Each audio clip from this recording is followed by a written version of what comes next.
Hi, everyone. This is Joshua Hammerman. I'm here, as you can see, in this beautiful fall scene of nature at Hammonasset State Park on the Greenway, which is just a couple of blocks from my new home. What better place to sense the beauty of a New England fall day? And this is my new home in Madison, Connecticut.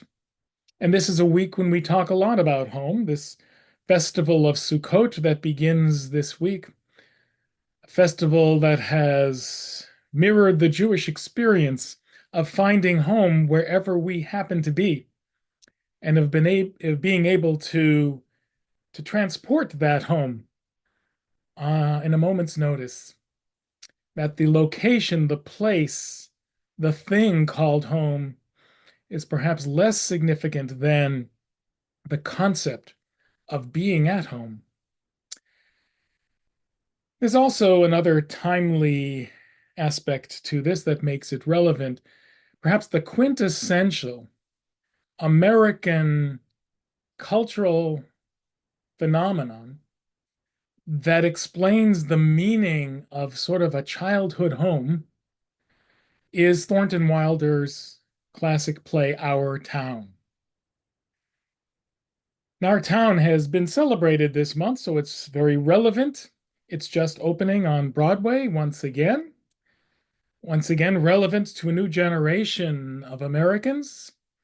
This show was dubbed by Edward Albee the greatest American play ever written. So, this new production, last week, the New York Times just raved about it and called it unbearable in its beauty and its refusal to offer beauty as a cure when it is only at best a comfort. Now, this incredible play that talks about home, has been seen so many times that I'm not reluctant to give you some spoilers, but I can't really go on without giving one. So if you happen to be from the only high school in the United States that never showed this play in all these years, that never produced it, then you can turn this off right now and go see the play on Broadway and come back and watch it later. Otherwise, for the rest of you, you know that the main aspect of this play that's the most discussed and really the point is the third act, when Emily Gibbs, who has died in childbirth, returns from the cemetery, from the grave, to see one ordinary day, happens to be her 12th birthday, so not too ordinary, in 1899, one ordinary day of her life, and she realizes then how extraordinary life is and how extraordinary it all was, and how unbearable that realization can be. In Wilder's words, she learns, quote, to find a value beyond all price for the smallest events of our daily life. Again, a very Jewish concept.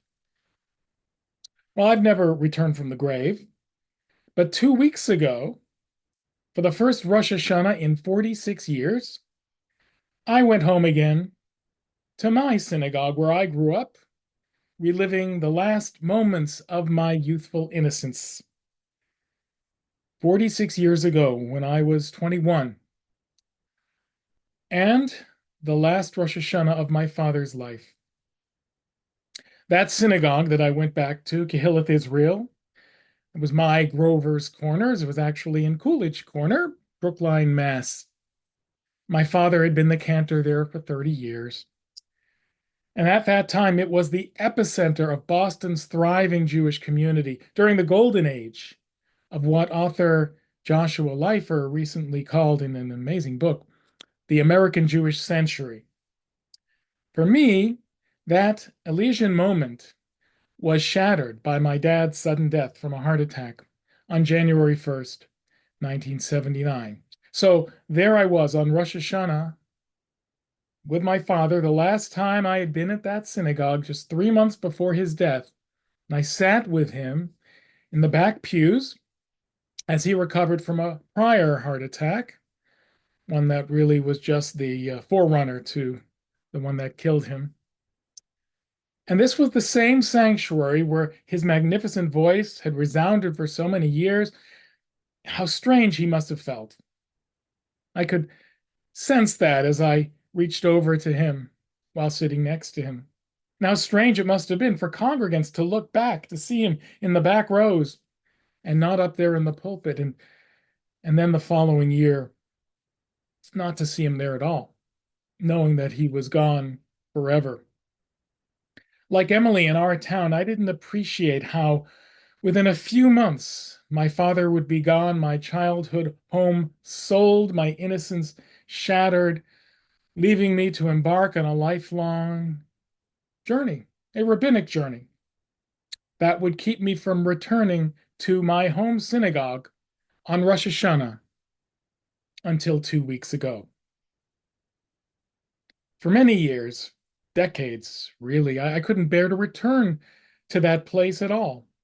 But 46 years later, and just 2 months following my own retirement, like Emily in our town, I went back home and back in time for a day, an ordinary day.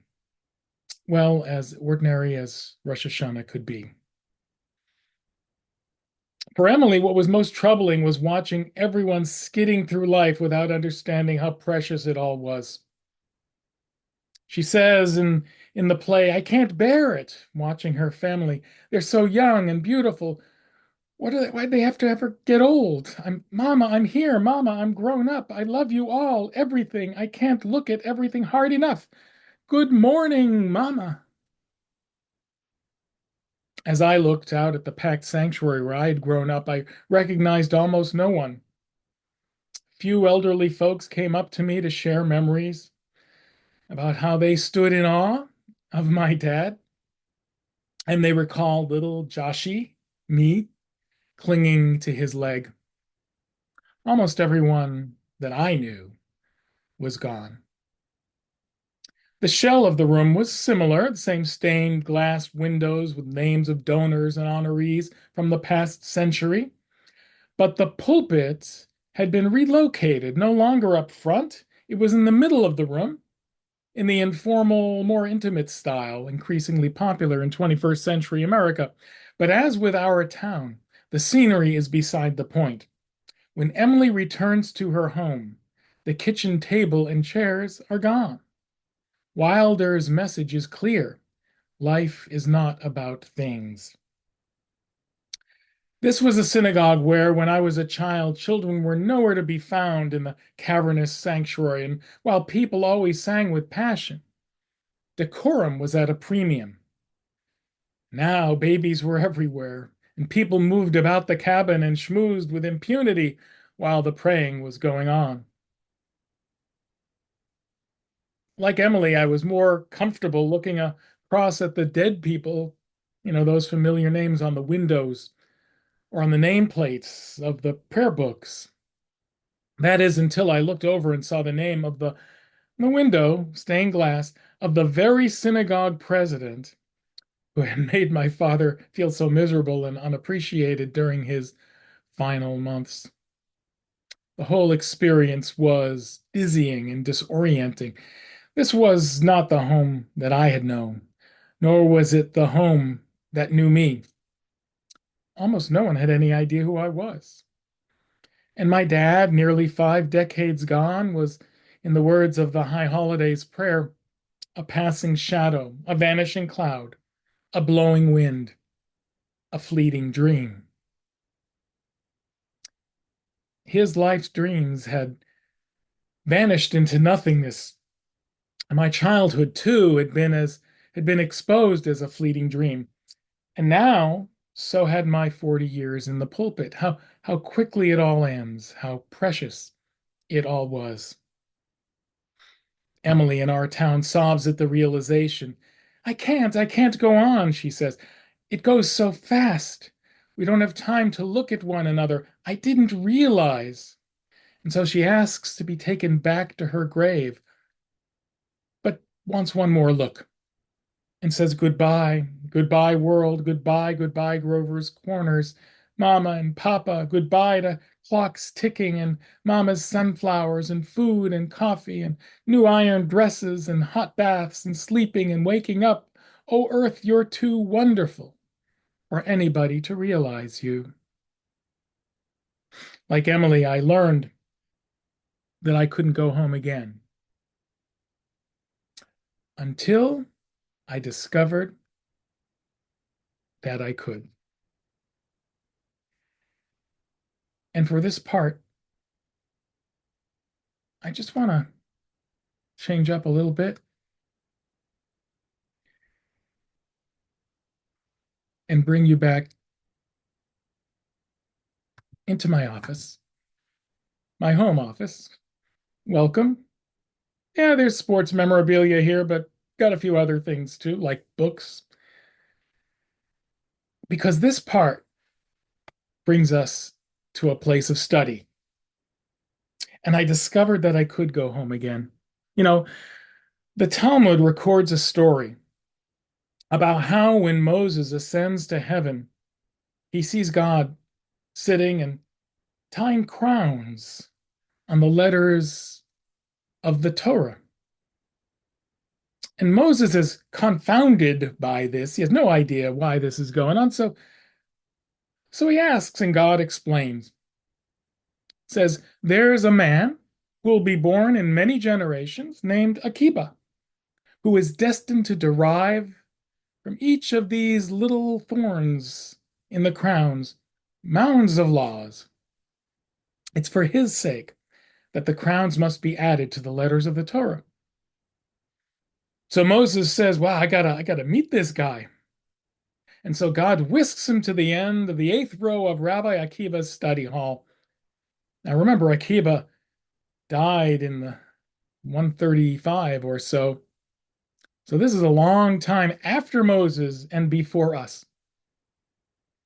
But like Emily, Moses becomes disoriented not only by the location, but also distressed at his return to the living. But unlike Emily, who was distressed because they didn't understand, the people didn't understand, Moses is distressed because he doesn't understand. He has no idea what Akiva is talking about. He has no idea what they're talking about in this class. He has no idea what Talmudic study is. And he begins to doubt his own grasp of the very Torah that God had given him. And then one of Akiva's students asks his teacher where he got his ruling, and Rabbi Akiva says to them, this is the law transmitted to Moses from Sinai. And Moses understood. Yes, almost everything had changed, but something had endured, something very real, something that joins the past to the future, the dead to the living, that enables even long-lost wanderers to return home. And I felt that in my childhood shul. I felt welcomed. To my surprise, I was given an honor of coming up to the Torah during that service, the same Torah from Moses at Sinai and Akiva in the classroom. I was called up to the Torah, and the rabbi introduced me, explaining to the packed hall my deep connection to the place. I had no idea this was going to happen. And then he talked about my father's legacy, his enduring legacy. And he talked about the final time that I sat with my father in the back. I had told this rabbi, good friend, about that final time on Rosh Hashanah 46 years before. And I choked back tears as I chanted, and I tried to chant in the purest, most melodic voice I could muster, not cantorial, but musical.